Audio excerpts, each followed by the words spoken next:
Tonight, everybody, we're going to talk about the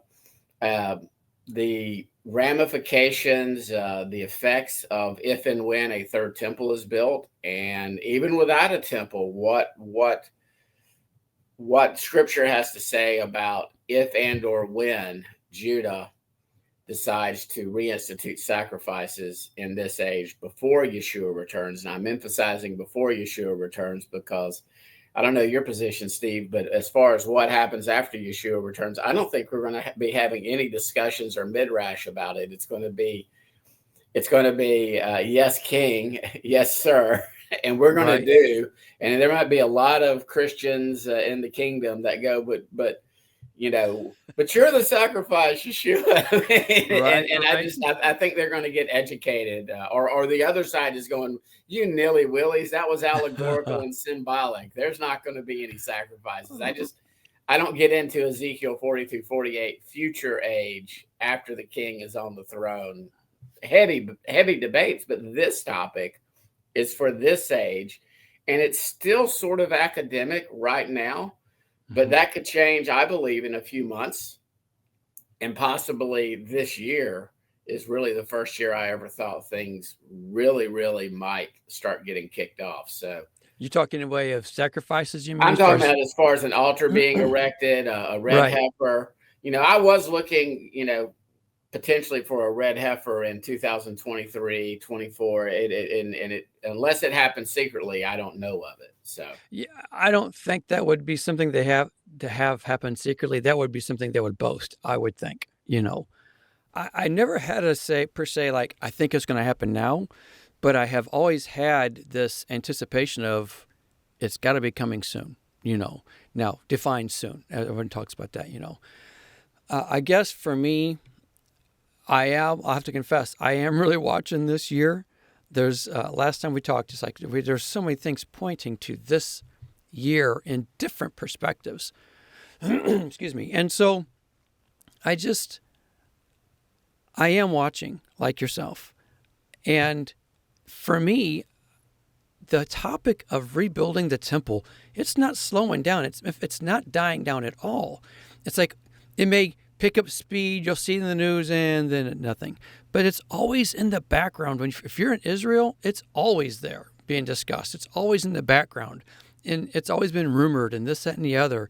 So for us to say that it's not going to happen, to me, that's going to be a topic that will hit forefront. Now, you know me.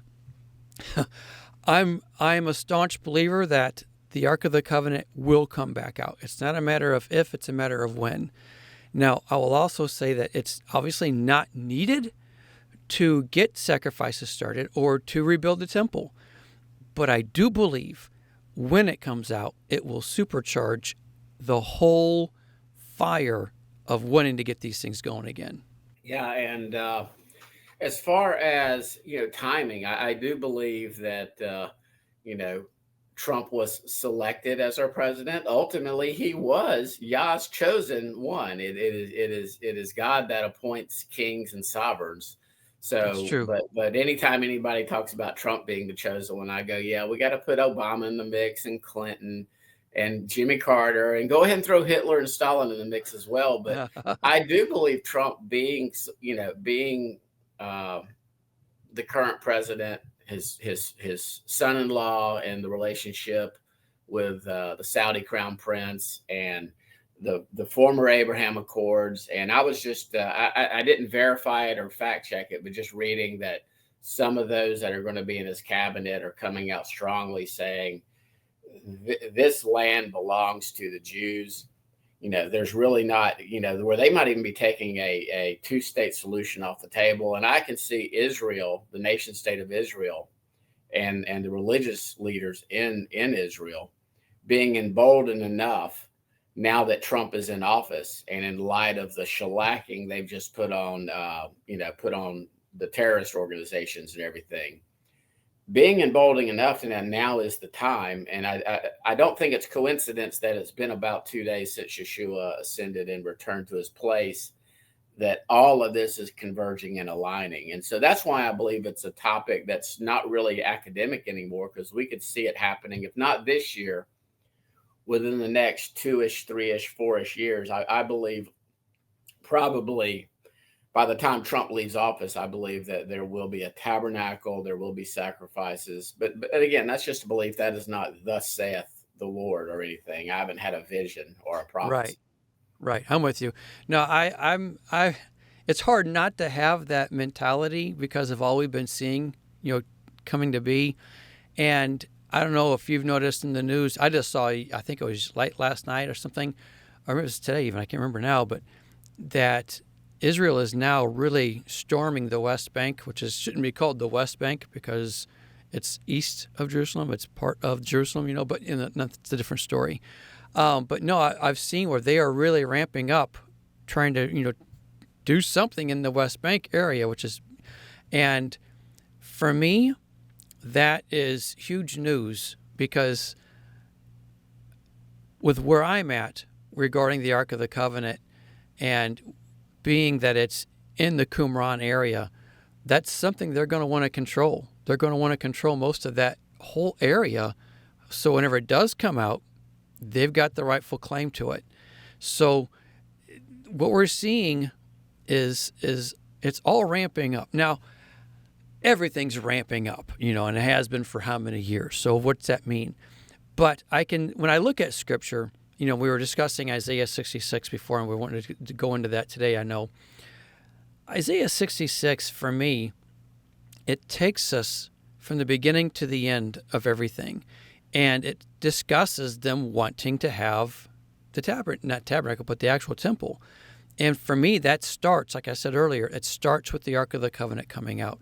So with what they're doing over there in the West Bank right now, my eyes are definitely up, pointing that direction, going, okay, what are they doing?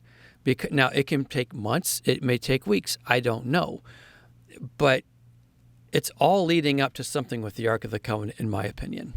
Well, and with your permission, I'll just read Isaiah 66, and then we can kind of discuss it and dissect it. I think that this is something we could do some exegesis and digging down into it, as far as, and then looking at other passages, some of the things in the Gospels where I believe this relates to it. Judah rejecting Yeshua, being blind and being deaf, being a stumbling block. So verse 1 starts out, this is what Yah says, heaven is my throne and the earth is the footstool for my feet. Where then is a house you could build for me, and where is a place that I may rest? For my hand has made all these things, so all these things came into being, declares Yah. But I will look to this one, at one who is humble and contrite in spirit, and who trembles at my word. Amen. I want to stop right there because I've heard so many, and I get it. I understand why Judah has been blinded. I understand they're going to be blinded until the very end. Mm-hmm. But Yeshua is the Word made flesh. Judah, as a corporate house and as a religion, does not tremble at the word of Yah. They do not. And so I get it. They're deceived. They're mistaken. But I've heard some of my Messianic Jewish brothers and sisters. I've heard so-called Torah teachers that will argue that it's their intent. They really want to build this temple. And they're doing, what they believe is right. And again, I'm not questioning their motives or their intentions of well-meaning, again, like there's a difference between a lot of Orthodox rabbis who are very graceful and kind and loving, and some of the Hasidics who are just mean and nasty and straight up racist. I mean, they consider anybody not Jewish to be less than pond scum. So again, there are sects and denominations within Judaism. What's your thought about that, as far as whether or not Judah, who's obviously, if the temple is built, they're going to be the ones doing it primarily? Mm-hmm. Agreed. Well, and to your point regarding, you see the good, kind-hearted, and then that's in every crowd. Let's make that known. I've seen the good and bad in every crowd, and I do mean every crowd. All right. So that's not just on this group or that group. It's on everybody. And it's up to us to be the light for that purpose. Now, in what you were saying, though, regarding Judah, yeah, it's definitely going to be them to bring it out and to want to build it, because that's their heritage, if you will, And so I'm sorry, what was your question again? Well, I'm going. it's in verse 2 when it talks about sort of the justification that messianics will say that when with Judah building this temple, and then following up, we'll get to verse 3 in a minute. But Yeah. if and when they do these offerings, they're not really going to be abominations because it's their heart that matters. In other words, but my point is, does Judah really tremble at his word? Yeah. Well, if I can even say, as you're saying that, this is what I see as a verse 2 is even giving a differentiation. It says, has not my, just first, you see the first part, the one, heaven is my throne. Where is this house you're going to build me? All right. Then he says, this is the one I esteem, meaning not the one who wants to build my house, but the one who is humble and contrite in spirit. That's who I look after. That's who I lift up. That's who my eyes are attentive to.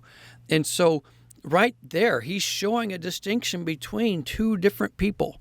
Okay, two different categories of people, I should say, because you can be in either group. It doesn't matter your heritage, whatever. You can be in either one of them. And so for me, this is a differentiation. Yeshua or Yahweh is showing you've got these people and you've got these people. My people, but one who is seeking my ways and one who is wanting to just seek the things of my ways, if I can say it that way, maybe. And I mean, again, there's almost sarcasm dripping from verse 1. Who in the world do you think you are, being vain enough to even think you can build me a temple that will house me? Right. I created everything, and yet that's exactly what Judah is planning on doing. I mean, they have the Temple Institute. We have Messianic Jews in the community, and others that are Torah teachers that are teaching that the temple must be rebuilt before Yeshua could even return. Right. And I find that to be nonsensical.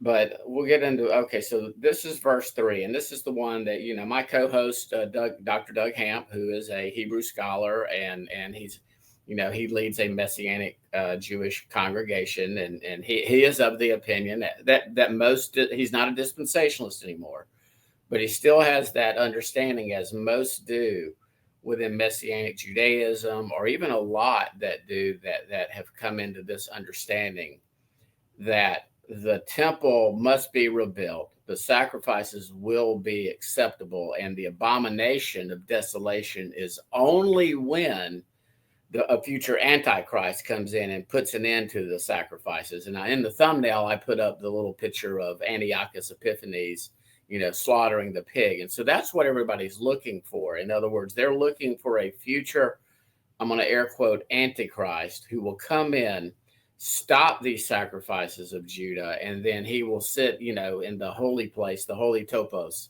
and declare himself to be God. And so they're looking at this future abomination putting an end to these sacrifices. And again, I understand where they get it from, because I was born and raised reading Walvoord and Pentecost and Hal Lindsey and dispensationalism. And so I get it. But, we've just read verse 1 and 2. Here's what scripture actually says.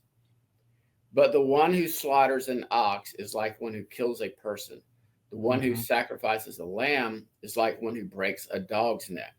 One who offers a grain offering is like one who offers pig's blood. One who burns incense is like one who blesses an idol. As they have chosen their own ways, and their soul delight in their abominations. That right there says it. And that is the same exact Hebrew word that Daniel uses in both Daniel 9 and Daniel 12. It is the same exact Hebrew word. And so when I ask, obviously I'm preaching to the choir right now, but when I ask, how do you get around this?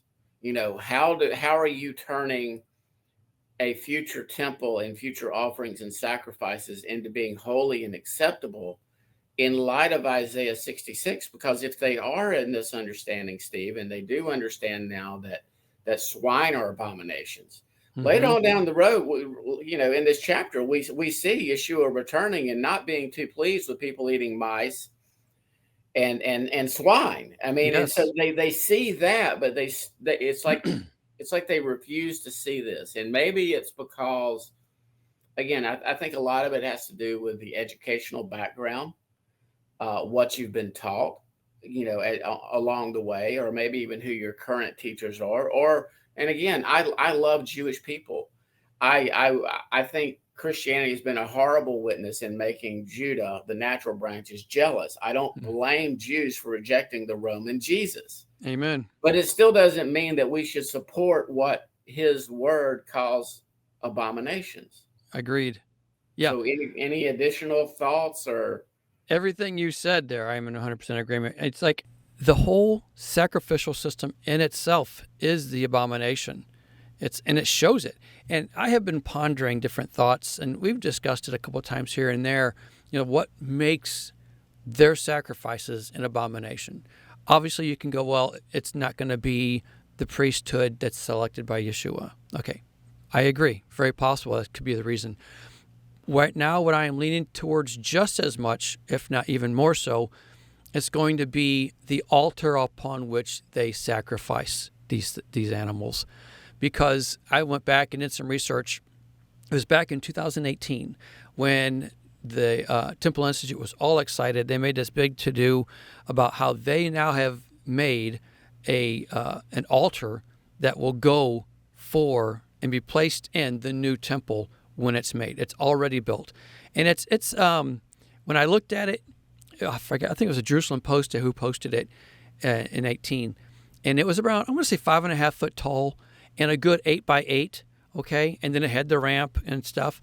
And I'm looking at it, I'm going, oh my gosh, the second I saw it, I'm screaming, no. What part about no cut stones is so hard to understand?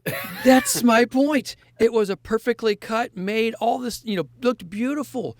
But and if I may, this is Exodus chapter 20. It says, if you make an altar of stones for me, do not build it with dressed stones or cut stones, pending the interpretation, for you will defile it if you use a tool on it.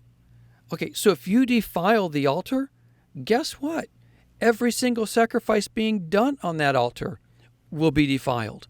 It's like, it's all an abomination. So I'm telling you, if they come out and use that altar that they have been proclaiming they're going to do, that in itself makes every single sacrifice they do an abomination to Yahweh. He will not accept one. I would say not to mention the same issue with Hanukkah and when the Maccabees decided we don't really care what Scripture says, we're going to install ourselves as the high priest. Mm-hmm. I don't think even the most committed Jew could actually say that anybody they choose is a descendant of Aaron and Zadok. Well, you're going to have them saying they did their DNA tests and stuff. And for me, when I hear someone talk about DNA stuff, where's the rule of thumb? Where is the line saying we know beyond the shadow of doubt this is the DNA for a Jew, or this is the DNA? It's so obscured. I have seen all the reasons. I've heard lots of people discussing it. I mean, scholarly people discussing it, and I'm going, I walked away completely unconvinced. Well, and even then, it's not just being of the line of Judah. It's because, again, we're not even talking about the tribe of Judah. We're talking about the tribe of Levi, and we're talking about the Aaronic line, and we're narrowing it down to the Zadokian line. Exactly. And so you've got now since the time of the Maccabees, you have 2,150 plus years, right? Since there's actually been a Zadokian high priest. Mm-hmm. And so you're going to tell me they're just going to pick somebody and they know that this person is a legitimate descendant of the appropriate biblical line. And I'm sorry, if you're going over there placing your trust in that, my concern is people are going to go over there 3 times a year. Because again, if you believe this, and if you believe that this is going to be a legitimate priesthood established according to the Torah, then you better get your butt over there 3 times a year. Right. If you believe that, if you believe that's what it's supposed to be, that they are the legitimate priesthood. Or I mean, but again, I'm I'm going not back to going the by the altar. ways. No, me neither. I don't. It's what we just read here, and Isaiah shows it's not acceptable unto him. I don't know what anyone does with these verses, who believes that these things are going to be good, meaning the sacrifices. I struggle with that. The only responses I've really received is you're not interpreting those right, or those really don't apply. And I'm like, well, wait a minute. This whole chapter is about the return of Yeshua. It is And all of and it. and, and we just read in chapter 65 is more looking forward, but this is dealing with his return. And it just so happens that Yah inspires the prophet to mention about who in the world do you think you are building me a house. And it just so happens that Judah, is back in the land since 1948. And it just so happened events are aligning and converging, and you know they're really getting serious about building a temple now. Right. And so I just I've yet to hear a good explanation. I mean, they're always going to go back to Daniel and say, well, see this, but they don't want to address Isaiah 66 when they're Hmm. dealing with this issue. They're just focusing on the Daniel prophecies. Right. Well, and at this point, this is when you're going to have a lot of Christians will say, well, it doesn't really matter because the sacrifices are all done away with from Yeshua, like we mentioned earlier. And that's where a lot of people are not understanding Yeshua's sacrifice. Yeshua's sacrifice it's a Passover sacrifice. Passover is not a sin sacrifice. And we know Yeshua himself said in Matthew 5, 16, 17, 18, somewhere around there, not one jot or tittle will pass from anything from the law until all is done. So knowing that alone, sacrifices are going to come back under his ruleship, okay, under his kingdom. So it's not that it's not going to happen. Is this right now? It's not going to be done by the right people, and it's going to be done wrong. It's not going to be him setting up his Zadokian priesthood. Correct. And so, and again, I won't do a throwdown with a Presbyterian or someone like that. That's like, oh my goodness, you would even think there's going to be, well, they don't even believe in a millennium. I'm like, why are we even talking about this? We're wasting our time. According to you, we're already in the kingdom, and Right. Well, and for those who may be questioning, regarding Yeshua's sacrifice, I do have two teachings that I detail it if they want to go into it. It's called his sacrifice and also the eternal covenant. For those who are struggling with the thought that, sacrifices are going to come back, you have to understand what Yeshua's sacrifice was, and those two teachings can help with that. Well, and I'll continue with verse 4. So this is after it's mentioning these sacrifices and even a grain offering being like pig's blood. Mm-hmm. So I will choose their punishments and bring on them what they dread, because I called, but no one answered. I spoke, but they did not listen. Instead, they did evil in my sight and chose that in which I did not delight. And so again, that's what, as I've been, just praying over this verse, really for the past 21 days, and doing a little prayer and fasting on this and some other, personal issues, etc. But I spoke, but they did not listen. And you see that in other places in the prophets about not having ears to hear, and Yeshua telling, you are not my sheep. My sheep hear my voice. The religious leaders of Judaism at that time had no ears to hear. Mm-hmm. Just like right now, to be in the faith called Judaism, you have no ears to hear the voice of the master. You have no voice to hear the shepherd. Mm-hmm. His sheep hear his voice. Right. Those that deny Yeshua, although again, I'm not criticizing their commitment, their love for the Torah. Sadly, they bring in too much Talmud into it. That's not the issue, but they don't have ears to hear. And so again, that's just another example. It's like this is screaming out. And this would not just be towards Judah, but on this issue, most over in the Roman branch of the two sisters, Mm-hmm. and they're not really gung ho about offering sacrifices. So The this two is sisters you're talking regarding I'm talking Ezekiel about 23. When I say two sisters, I'm talking about Judah, Ezekiel 23, and the two. That's what I said, Ezekiel 23. Right. Yeah, the two harlot sisters. And again, the olive pit and the wild olive pit has not fallen far from the olive pit trees as far as the practice of either religion. And so that's why I like to be equal opportunity. That way, if anybody calls me anti-Semitic, I'm like, I don't hate Catholics either. I don't hate Baptists. I don't hate the protesting daughters denominations. I don't hate the people. But from a religious standpoint, I found that if you throw stones at both houses, you just irritate everybody. But then, but then you can't get accused, even though I'm still accused of being anti-Semitic, for saying that Judaism is an anti-Messiah religion. It has it cannot and does not hear the voice of the shepherd. But see, they're going to respond with saying, "We believe in a Messiah. He just hasn't come yet." So that will be their rebuttal. Don't forget. So anyway, you have anything to add on verse 4? Yeah, where it says they did evil in my sight. That word evil in the Hebrew is ra. Okay? Right. It's the exact same word that was used by Aaron whenever they did the golden calf. Moses was all upset, and then Aaron responds, "Do not be angry, my Lord," talking to Moses. Aaron answered, "You know how prone these people are to evil." The exact same word, ra. And so I found that very interesting. And so they did evil, ra, in my sight, in verse 4. So, yeah. Well, and chose that in which I did not delight. And again, you can put these when you do your teaching, and you can add it, but you could probably find many verses about sacrifices and offerings I do not delight. Absolutely. Yeah. Well, the whole point, though, I think that goes right back to what they're supposed to make the altar like. Uncut stone. But they chose what displeased me. They wanted to have a beautiful altar like all the other gods do. All right. So I'm going to go ahead with verse 5. Hear the word of Yah, you who tremble at his word.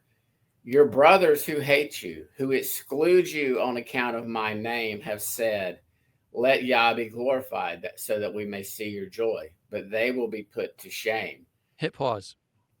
All right. So look at where it says, hear the word of Yahweh, you who tremble at his word. That word is devar, his commands. So now he's talking to the people who obey, okay? And you can go into Deuteronomy. In fact, it's Deuteronomy 5:5. It says, at that time I stood, this is Moses talking. At that time I stood between Yahweh and you to declare the word, devar, same word, of Yahweh, because you were afraid of the fire and did not go up the mountain. So here he is talking about devar, that's the commands. And so what's in verse 5 you just said? Those who tremble at his commands. There's so much there. I like the part where it says, your brothers who hate you exclude you because of my name. Ooh. Man, if that doesn't, I'm telling you now, I'm going to tell you something. We went to Israel back in 2019. And they knew, the mere fact that we're a Gentile, we're in seats. There were several who were very upset at us. No, you're not supposed to do that. They exclude you. This is the thing. I think, don't think a lot of people are grabbing a hold of it just yet. I made some teachings on it. One, namely, the beware of the Noahide laws. They have specifically made these Noahide laws for what? All Gentiles. You guys don't need to worry about following the Torah. You just follow these Noahide laws. Those are for you. They're jealous of us. They exclude us from wanting to obey the Torah.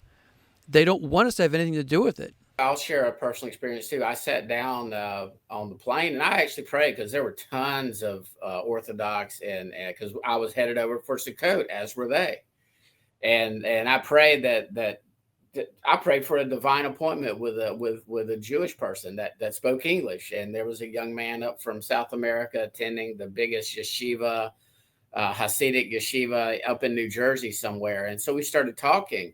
And he said, and he says, why are you going to Israel? I said, I'm going for Sukkot. He said, you don't have to go to Sukkot. I said, no, I believe in the God of Abraham, Isaac, and Jacob too. And he goes, but you're a Gentile. I said, no, I'm not. I'm a citizen of Israel. I'm and so, but you could tell he was confused and you could tell he knew the Talmud very well. He did not know the Torah or the prophets very well, because I was like going to Ezekiel 37. I'm like, yeah, I'm this stick of Joseph over here, Yeah. And this is, the Torah, does not the Torah say that it's for everybody and all nations? It's not just for Jews. Can you show me, in scripture where it says it's just for the Jews? I mean, obviously he could not. And so, whether a seed was planted or not, I was very nice to him and respectful to him. Everybody that's heard that story says, oh my God, sitting by you for 3 hours. But we were having a good conversation, but I would not let him tell me that I should not keep Shabbat or that I should not try to honor the Moedim. Right. And I said, well, I don't follow your kosher laws, but I don't eat pork and I don't eat shellfish and things like that. I said, I do everything that I'm able to do that's commanded in the Torah. And I said, and I'm a follower of Yeshua. And he said, Yesu. I said, I'm kind of being really respectful toward you right now. I actually know what you're doing. Could you kindly not do that?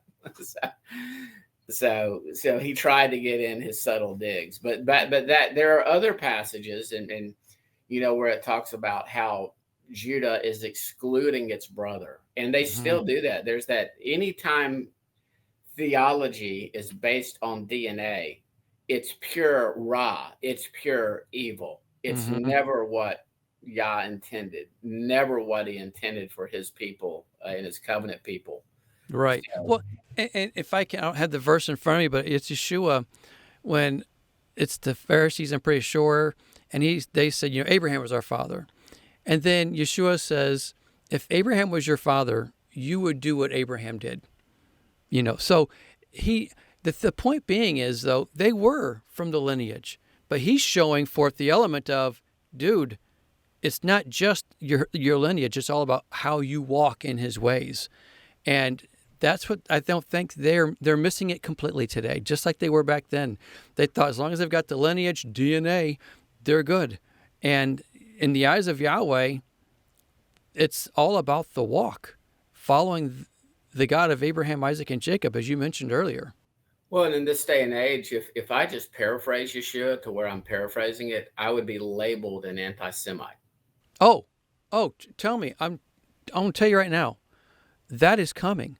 The whole anti-Semitic law, all these anti-Semitic laws that you're seeing, even in America, it's all being set up. And I'm very concerned because a lot of people are not seeing this. It's starting to take control.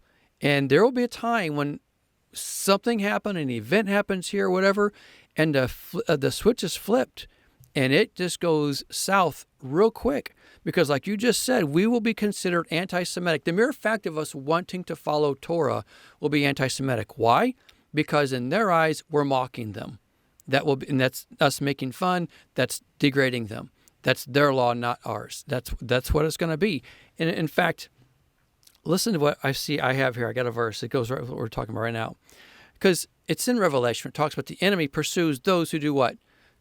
Pursue the name of Yeshua and the commands. I got it here. It's Revelation 12:17. Then the dragon was enraged at the woman and went off to make war against the rest of her offspring. Two things here. Those who obey the commandments and hold to the testimony of Jesus, Yeshua. So anti-Semitic laws, I'm telling you, they are going to dominate very soon, and they will be the law of the land before we know it. Well, and sadly, again, we talked about a little bit before we came on about there was very little balance. There's like, for instance, something that I would say, if I just paraphrase what Yeshua said about about Judaism, let's just call a spade a spade. If I paraphrase what he was saying, because that's essentially that ended up becoming what we know as Talmudic Judaism. So if I just am anti-Judaism, but don't hate Jewish people, it's still considered anti-Semitic because that's the way a lot of people have been programmed. Then on the other side, what's happening is this backlash from the leftists. It's weird. You have queer supporting Hamas. I mean, they would Mhm. throw them off a building. If Yeah. that doesn't show you how little people think this day and age. But so they're hating on Israel just because they're Jews. And again, I don't approve of everything the nation state of Israel has done in this war. Hmm. But to some people, not to approve of everything is considered anti-Semitic or anti-Israel. Right. I'm very much in favor of the nation state of Israel being able to protect itself from Absolutely. terrorist threats. I'm Hmm. very much against somebody hating a person because they have a kippah on their head, because they're Jewish and wearing tzitzits, and just hating them because of what they are. But I can be anti-Muslim, anti-Catholic, anti-Buddhist. But for some reason, you can't be anti-Judaism without getting inappropriately labeled as, sort of like the Islamophobia stuff, which you see that too. It's like, look, no, I'm not scared of Islamic people. Most Muslims are very peaceful. The ones that I've met personally, very kind people, and I've met them in Israel and here locally. They don't concern me at all as far as jihad, but it doesn't mean I support their religion and their faith. Right. And I'm not, I don't hate Muslim people. But that's just, I see what you're saying coming. It's especially with our current president, that this Yep. Christian nationalism thing, and Christian nationalism kind of dovetails in with Christian Zionism. And that's what I fear could spring itself on an unwitting public that's been led down the path. Yep. So that's my Yep. concern anyway. Yeah. No, I'm with you. Well, and the next part of the verse, I found it interesting too, because it says, can you read it again? Can you go ahead and just read verse, was it verse 5 again for 5. us?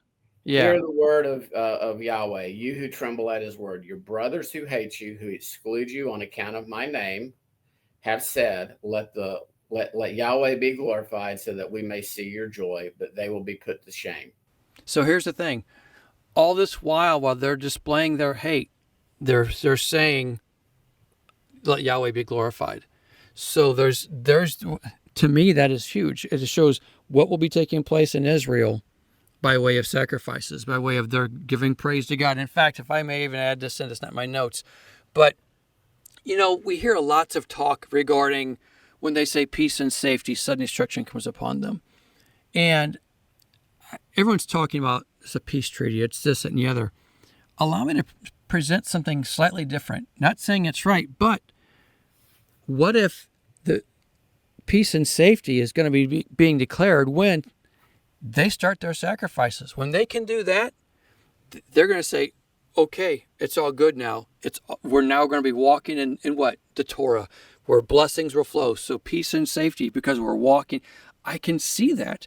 And then once that gets started, things go south real quick, for everybody.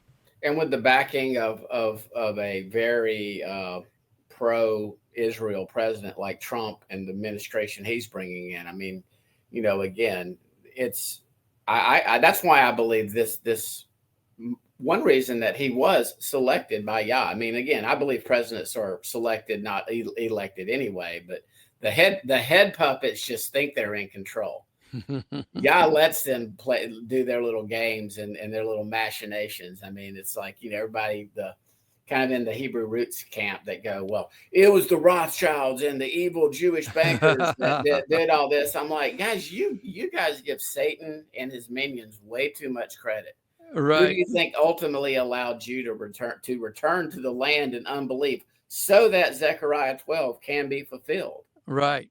I mean, stop. I love to get in this conspiracy pool and swim around and everything, but I'm always trying to look at it through the lens of he's allowing these things. He's allowing AI to develop. He's allowing the alien disclosure. He's allowing central digital currency to come into place. It's all part of his plan. Mm-hmm. So, yep. No, I'm right there with you. And going back into the element of how Yahweh, he is the one who selects whatever leaders in office, and it's all for a purpose ultimately. And going back to the element, if I can say this, because it kind of goes in with the Noahide laws and how they will be ushered in here in law. In fact, in my teaching, I discuss how it's already been accepted through the U.S. Congress and what have you. But it's John 16, verse 1. I'm going to read it for us. It says, "All this I have told you so that you will not go astray. They will put you out of the synagogue. In fact, a time is coming when anyone who kills you will think he is offering service to God. They will do such things because they have not known the Father or me." So there's going to come a time when believers will be killed, and those who are doing the killing will think they're doing Yahweh a service. So it goes back to where this anti-Semitic thing is concerning to me, because it's going to gain momentum, and it's going to gain momentum fast. I am very concerned over the next few years. It may even become faster than that. I don't know. But from what I'm seeing, and with leadership that's all being put in place, it's all getting set up. Again, I don't have a crystal ball, and I'm not a prophet, and I haven't had a dream or a vision, but kind of the last verse before things get really cool, though, verse 6, "A sound of uproar from the city, a voice from the temple, the voice of Yahweh who is dealing retribution to his enemies." Mm-hmm. And so, that might be when things kick off. It's funny you say that, because I have gone back and forth on this verse. I can't make my mind up, because a lot of times when I read this, I go to Ezekiel chapter 8 and 9. It's where you see the idol of jealousy set up at the north gate, and all of a sudden immediate destruction comes upon everybody. So it's a time of judgment. But in Ezekiel, it discusses that's what happens at the beginning, okay? And then it continues on. Whereas this could also be, we're talking verse 6 here in Isaiah 66, it could also be that which is the end of the Battle of Armageddon. I discussed this in our teaching, Armageddon and the Parousia, and also Satan's Greatest Masquerade, where the Battle of Armageddon, I believe, takes place at Mount Sinai. It's the mountain of appointed times. And then from there, Yeshua goes up, and then he saves Judah and Moab. And then from there out, this is a tenth of Judah, forgive me. And then he goes up and enters into Jerusalem. And I believe this is where verse 6 could be that the closing battle of the Battle of Armageddon, if you will. Can't, prove it verbatim, but I see in Isaiah 66, it bounces around here and there at different times. And I can even show you how it bounces later on. But verse 6 has always intrigued me with that. Yeah, and I think verse 7, 8, and 9 would be, and 10 would be a great discussion on maybe for a future topic, and how it could relate to Revelation 12. Oh, absolutely. And the man-child. Mm-hmm. So, before I forget, I'm so sorry. I need to backtrack. No problem. Also in verse 6, I got a verse. I forgot I had it written down here. It's interesting how it says repaying his enemies. Okay. Yours, how did your translation say it? Well, verse 6 says, "A sound of uproar from the city, a voice from the temple, the voice of the Lord who is dealing retribution to his retribution." Enemies. Yes. Why can you add another verse in Isaiah or Revelation for that one too? But look at Revelation 6:9. Listen to what it says. "When he opened the fifth seal, I saw under the altar the souls who had been slain because of the word of God and the testimony they had maintained." Verse 10. "They called out in a loud voice, 'How long, sovereign Lord, how holy and true, until you judge the inhabitants and of the earth and what? Avenge our blood.'" So it's like right here, we're talking a vengeance taking place. But then it says, verse 11, "Then each of them was given a white robe, and they were told to wait a little longer until the number of their fellow servants and brothers who were to be killed as they had been were completed." So this right here shows it's going to be at the end. It implies the retribution comes at the end. That's why I go back to thinking verse 6 could be the very end of it all, when it's all wrapped up and said and done. Does that make sense? Yeah, well, and it kind of ties into sort of something sort of like you right now. A current pondering, not even a full understanding of how this could fit in with these next few verses, and a man-child being born prior to tribulation, prior to the woman fleeing into the wilderness, being called up to being harpazoed. I mean, The word is harpazo, to the throne. And that's where I think you and I and Tony had discussed it that one time, Tony Robinson.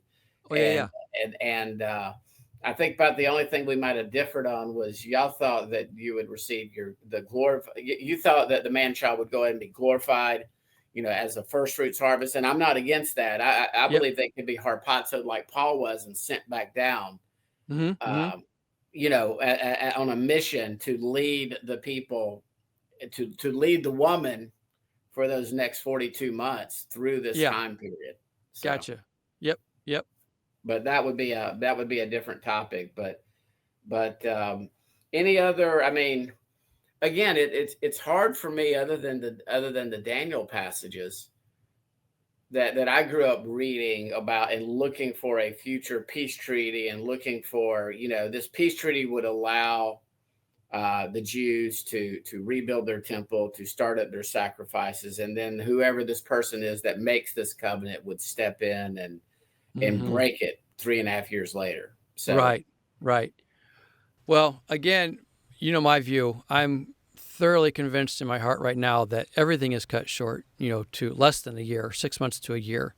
And what I do find interesting regarding verse 7, if I can back into this, I love how it says before she goes into labor. It starts off with that. And if you look at verse 6 again, it's discussing this, great battle taking place. And this is where I'm going to say you can't just read it linear and think it's all in timing. Because if we do that, think of what Yeshua said in Luke 21. In 21, he discusses many things that are coming, hard times that are coming even. But then verse 12 says this, but before all this, they will lay hands on you and persecute you. They will deliver you to the synagogues and prisons. And he continues on. So it's like he says something, and he goes, but wait a minute, before all this, let's backtrack. And that's what I see happening here, even with Isaiah, meaning he's discussing the whole gamut, and then, okay, now how's it going to kick off? Before all this, here's before she goes into labor, before this kicks in, and then you see the man-child, as you mentioned.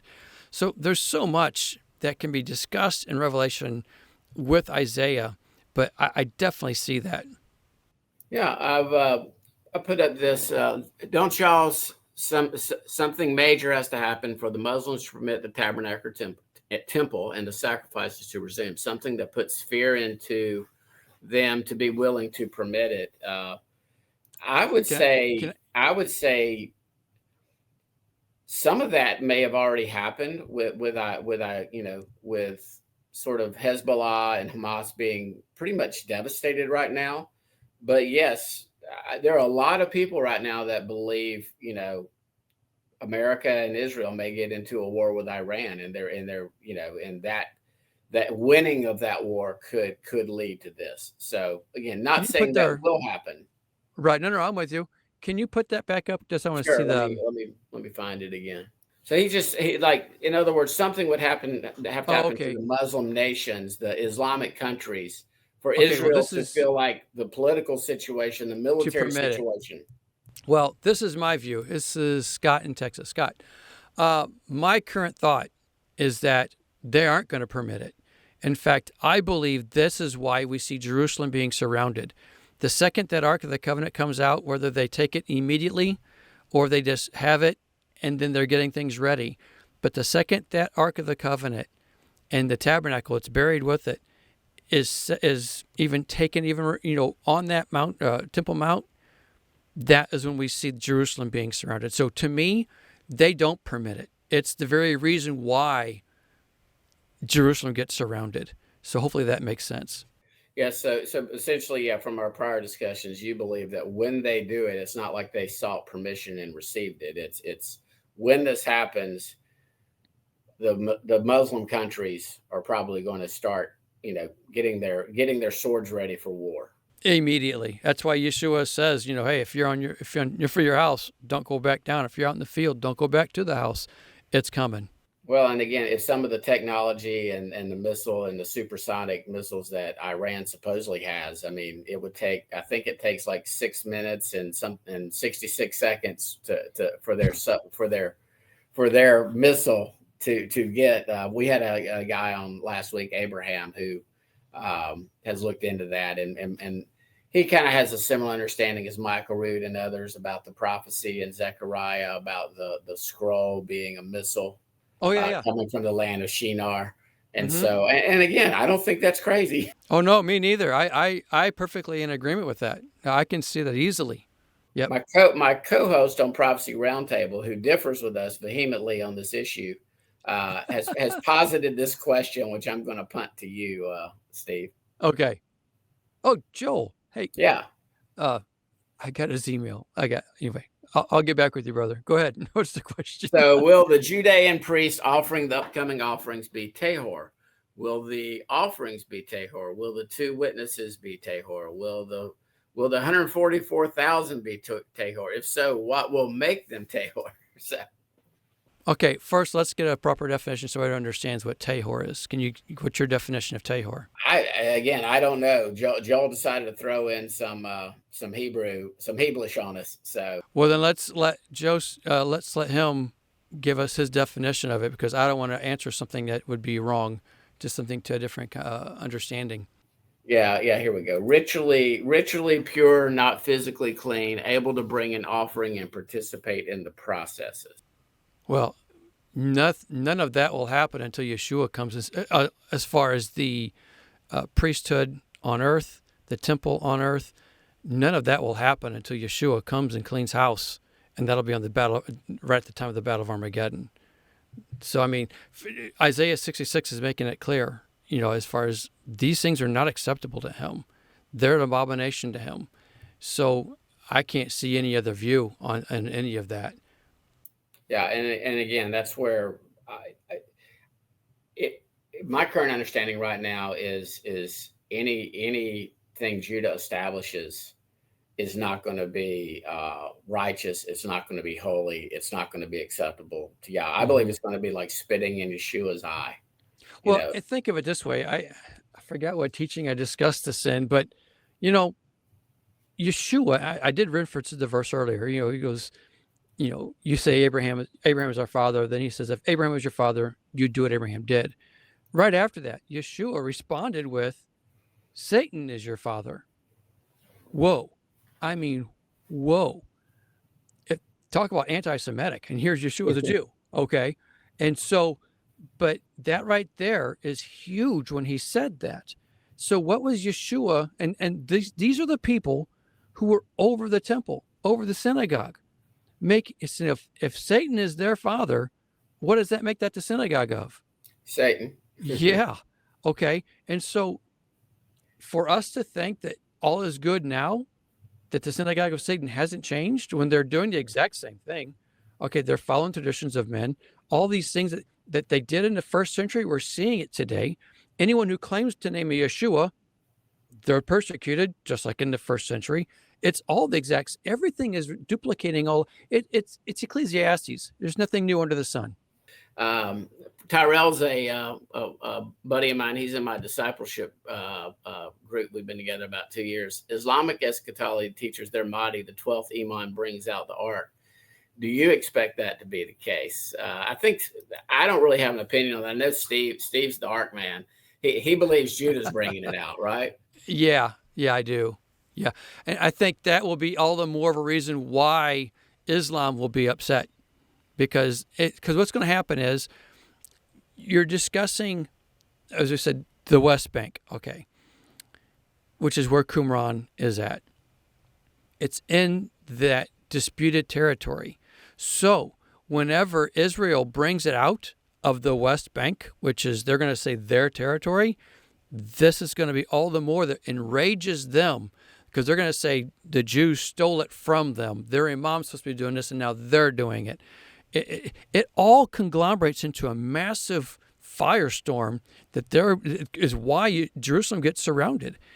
So I'm with you. I've read those things. I've seen it, and I'm not saying it's not there. I'm not just throwing it to the side. What I'm saying is it will be why all the more of a reason Islam will surround Jerusalem when they have that Ark of the Covenant and they're taking over the Temple Mount. Put up Scott Mendenhall. How does the replica of the Ark fit in with this? Scott, I mean, I wouldn't know for certain, but I don't think it's coincidence that there was a replica in our now current president's Mar-a-Lago estate for however long it was there. Again, I can't, I don't believe in coincidences. So how it fits in, I believe they're sort of foreshadowing what's coming. I have thought that exact same thing.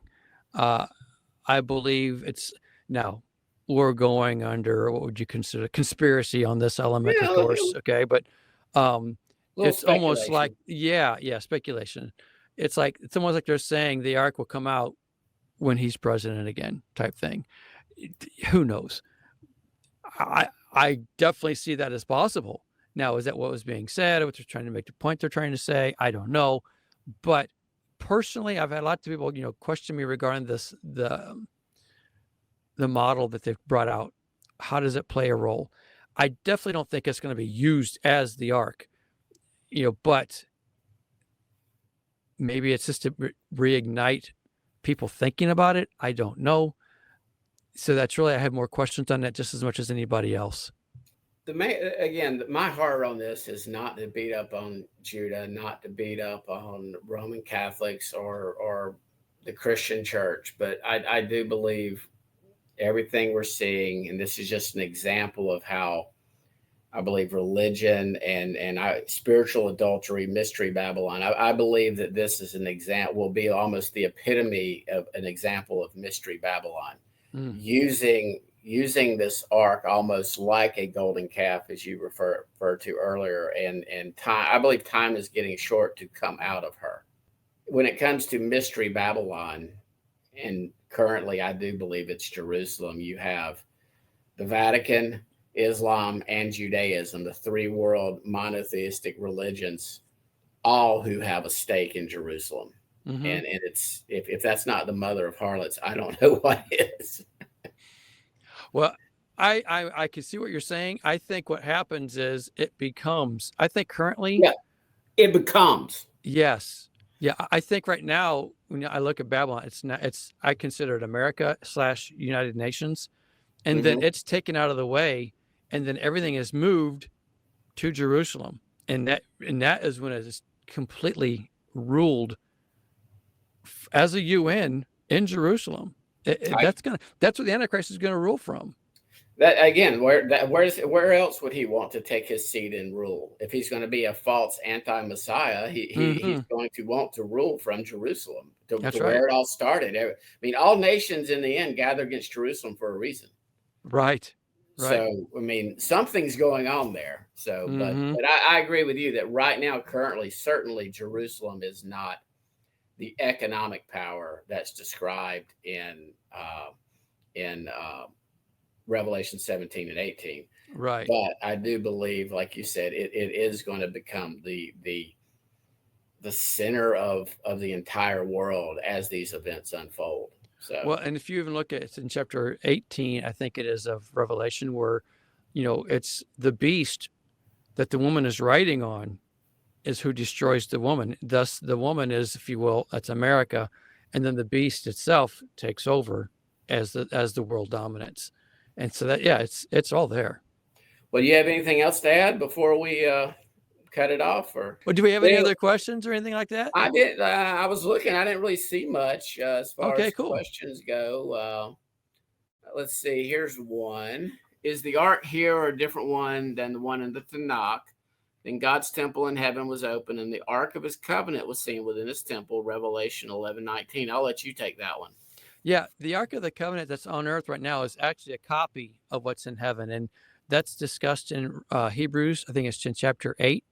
And then, but the ark that will come out will be the one that was made under Moses with the tabernacle. It's in 2 Maccabees. It discusses how Jeremiah hid it. Okay. And then and there's so many other references you can go into it, but it will be the original when it comes out. And it will be the ultimate for the enemy when he has the original Ark of the Covenant coming out. And yeah, it's coming soon though. Well, it'll sort of be like Israel did back in the day when they were being sinful and rebellious, not following his way, and they thought they could just parade the ark and win the battle against the Philistines. And Yah's like, nope. You know, Right. you Right. can't just use this ark as a battle symbol where I'm going to fight your battles for you if you're not following my way. Correct. Yep. So and Amen. that could be sort of that symbolism, like, and you call it the what do you call it? The idol of jealousy. In other words, they're going to idolize this object as opposed to who the object points to, which Correct. Which is Yeshua told. exactly, and it's exactly with what we saw with the golden calf, Well, you know, and well, so it's Yeshua told them, and it's still true to Judaism today. Yeshua told them everything in the Torah, everything in the prophets, everything in the writings points to me. yes, They still can't see it. And again, my Christian brothers and sisters in the Christian church has not done a good job making them jealous. mm-mm. I believe what will make them jealous is what you mentioned earlier, wearing tzitzit. Yeah, You oh know, yeah, you being a so-called Gentile who's actually an Israelite, right, right, telling them, no, I'm an Israelite. You know, yeah, I'm as much of an Israelite as you ever thought about being, and I'm going to wear the tzitzit just as Yah commanded me, and I'm going to rest on Shabbat, and I'm going to not eat pork, and I believe that will make them more jealous. Maybe an anger jealousy at first, but they'll get over it. oh yeah. Well, You know, it goes into the element. What does the name Hebrew mean? It means crossed over. You know, and what did Paul say? We've crossed over from death to life. You know, the second you start walking in the ways, you're now a Hebrew. You know, and so there's so much to be said. You know, but I do believe that the element of the idol of jealousy, and again, I had that teaching, the idol of what is the idol of jealousy, that will be what kicks a lot of things off. And I'm telling you, the second we start trying to pursue Torah, that's going to be what ignites a lot of fire for them. all right, man. Well, I really appreciate you joining me. I always love chatting with you. This live stream, or well, we actually talk the same when we're talking live stream. Yeah, we As we do. I do. over on the Amen. phone. So what everybody's witness is just a conversation, a prophecy geek conversation between Steve and I. So, Amen. all right. Well, I'm going to end the stream now. Everybody, thanks for joining us, and y'all have a blessed evening. Shalom.